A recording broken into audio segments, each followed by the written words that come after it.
Angalia kwa sura ama naitwaje kwa macho.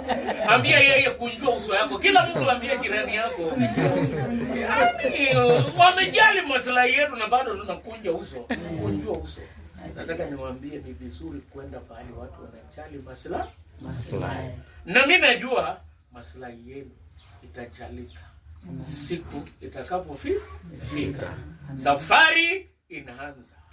Na safari ikianza watu wanahitaji uvumilivu. Safari ikianza watu wanahitaji kuhusisha watu wote. Na tukihusisha Mungu tutafika katika jina la Yesu Kristo.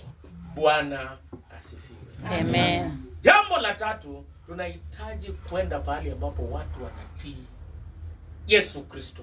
Mama ya Yesu akawaambia, akasema chenye atawaambia mfanye.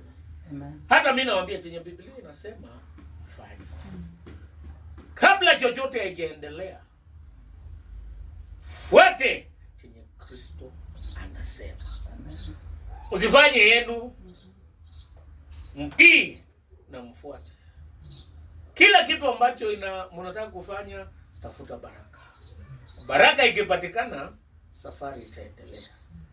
Hata baraka ikikawia kidogo, itafika wakati moja. Lakini sisi tujifunze kufanya nini?